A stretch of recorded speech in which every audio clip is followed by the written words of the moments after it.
लगता है जितने भी आरोप पिछले 15 साल में नीतीश सरकार पर लगे हैं उसे अब एनडीए की सरकार धोने में लगी हुई है, क्योंकि जिस आन के साथ एनडीए की नई सरकार चल रही है उससे तो ये लगता है कि अगले 5 साल में नीतीश जी बिहार का कायाकल्प कर देंगे।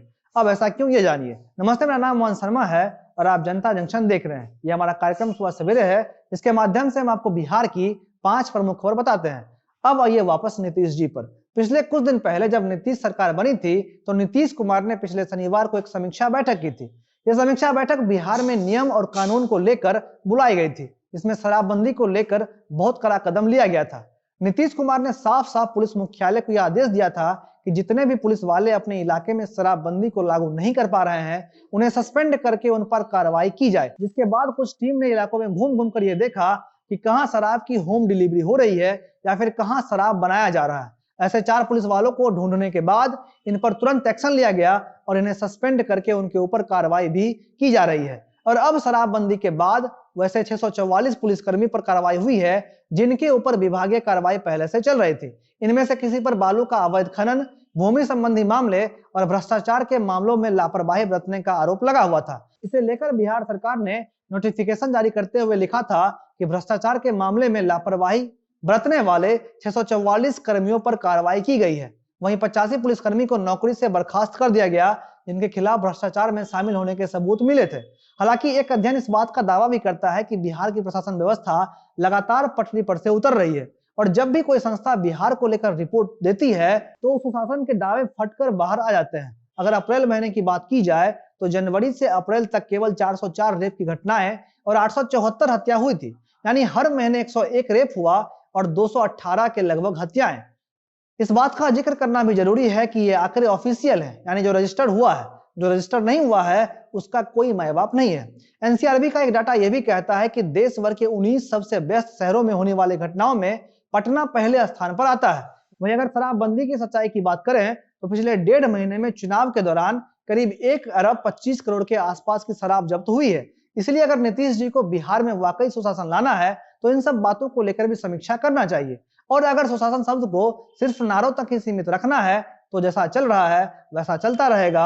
हम बिहारियों के नसीब में ताना खाना लिखा है, हम ताना खाते रहेंगे और उसे पचाते रहेंगे।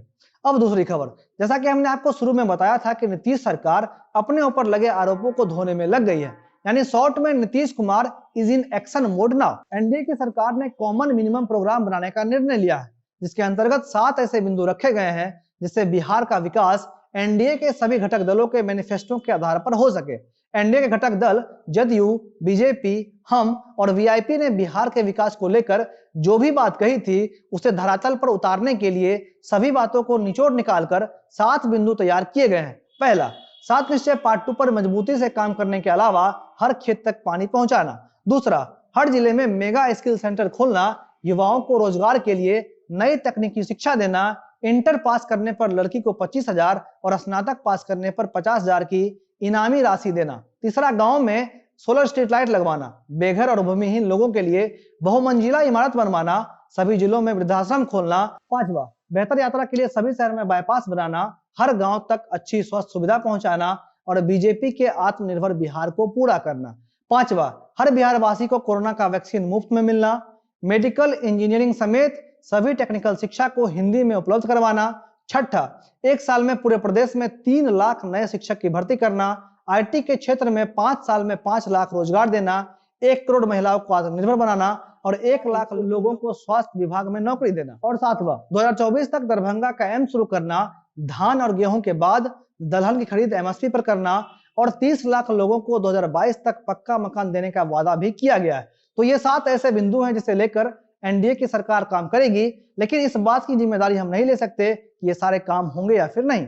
हाँ, इस बात की जिम्मेदारी हम ले सकते हैं कि इन वादों को लेकर कितना काम हुआ है, इसकी पड़ताल हम आपके लिए करते रहेंगे। अब तीसरी खबर, पटना से आरा के बीच सोन नदी पर जिस पुल का निर्माण किया गया है उसे उद्घाटन के लिए तैयार करने के लिए 5 दिन तक बंद रखा जाएगा। इस पुल को लोग कोइलवर पुल के नाम से भी जानते हैं क्योंकि ये भोजपुर जिले के कोइलवर स्थित सोन नदी पर बना हुआ है। आपको बता दें कि इस पुल पर आवागमन उद्घाटन से पहले शुरू हो चुका है और बिना उद्घाटन के गाड़ियां इस पर दौड़ रही थी। 5 से 10 दिसंबर के बीच इस पुल को बंद रखा जाएगा और 10 दिसंबर को केंद्रीय परिवहन मंत्री नितिन गडकरी और केंद्रीय ऊर्जा राज्य मंत्री आर के सिंह के हाथ इस पुल का उद्घाटन होगा और इस नदी पर जो पुराना पुल बना हुआ है उस पर आवागमन पहले की तरह से जारी रहेगा, लेकिन नए पुल पर आवागमन को बंद रखा जाएगा कि जो काम बचा हुआ है उसे इस 5 दिन के अंतराल में पूरा किया जाएगा और फिर 10 दिसंबर से उद्घाटन करके इस पुल को यात्रियों के आवागमन के लिए फिर से शुरू कर दिया जाएगा। यह पुल पटना को आरा समेत बक्सर और यूपी को सड़क मार्ग से जोड़ता है और पुल के उद्घाटन के बाद इस रास्ते में पड़ने वाले जाम को बहुत हद तक कम किया जा सकता है। अब चौथी खबर, सीएए और एनआरसी का विवाद किसी से छुपा हुआ नहीं है। देश में उस समय सरकार की इस योजना को लेकर जगह जगह विरोध हो रहे थे और इस विरोध की आग से पूरा देश जल रहा था। हालात इतने बेकाबू थे कि स्थिति संभालने और शांति बनाने में पुलिस को भी तमाम तरह की चुनौतियों का सामना करना पड़ा था। इसी खबर को लेकर एक बड़ी खबर सामने आई है। खबर यह है कि देश का माहौल खराब करने में पॉपुलर फ्रंट ऑफ इंडिया यानी कि पीएफआई का हाथ बताया जा रहा है। अब इसी मामले को लेकर जांच एजेंसियों का शिकंजा कसना भी शुरू हो गया है। केंद्रीय जांच एजेंसियां सीएए और एनआरसी के विरोध के लिए पीएफआई को दिए हुए संदिग्ध फंडिंग के मामले की जांच कर रहा है। पीएफआई द्वारा संदिग्ध रूप से फंड जुटाने के मामले में गुरुवार को ईडी ने दरभंगा और पूर्णिया में छापेमारी की। दरभंगा में ईडी के अधिकारियों ने सुबह 7:30 बजे सिंहवाड़ा थाना क्षेत्र के शंकरपुर में पीएफआई के जिला सचिव सनाउल्लाह के घर पर छापा मारा। ईडी की टीम कोलकाता में भी पीएफआई से जुड़े लोगों के ठिकानों पर छापेमारी कर रही है। बताया जा रहा है कि ईडी के 4 अधिकारी पटना से आए थे और सुबह से ही पीएफआई के कार्यालय की जांच पड़ताल शुरू कर दी गई थी। बीच बीच में ईडी के अधिकारी पीएफआई के लोगों को अंदर बुलवाकर उनसे पूछताछ भी कर रहे थे। ईडी की रेड के बाद पीएफआई के दफ्तर के बाहर भारी गहमा-गहमी देखने को मिली। ऑफिस के भीतर ईडी की टीम बैंक अकाउंट और उससे जुड़े हुए रुपये के लेन देन के डिटेल्स को खंगाल कर ले गई। आपको बता दें कि पॉपुलर फ्रंट ऑफ इंडिया को बहुत दिन से देश भर में बैन करने की मांग भी की जा रही थी। 100 बात की एक बात यह है कि अब ईडी एक्शन मोड में आ गई है और वो किसी भी हालत में देश को जलाने वालों को धर दबोचना चाहती है। अब अंतिम और 5वीं खबर, बिहार में हर साल अवैध शक के संबंध में कई निर्मम हत्याएं होती है। कल भी बिहार के जमुई से एक ऐसा ही मामला सामने आया है जहां अवैध संबंध के शक में एक पति ने मार्बल काटने वाली मशीन से अपनी पत्नी और 7 साल की बेटी को काट दिया। एक बेटा भी था लेकिन वो छिप गया था इसलिए बच गया। मामला जमुई के कल्याणपुर मोहल्ले से जुड़ा हुआ है।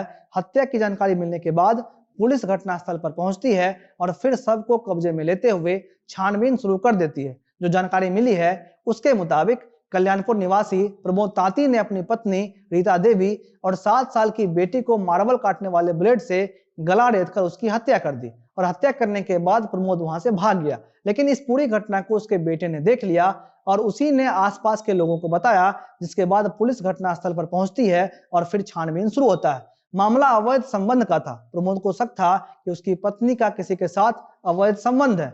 इन दोनों के बीच अक्सर झगड़ा होता था और पिछले 10 दिन से लगातार यह झगड़ा हो रहा था, जिसको लेकर पास में रहने वाली एक महिला ने दोनों को समझाया भी था। लेकिन झगड़ा इस स्तर तक पहुंच गया कि प्रमोद ने दोनों की हत्या कर दी।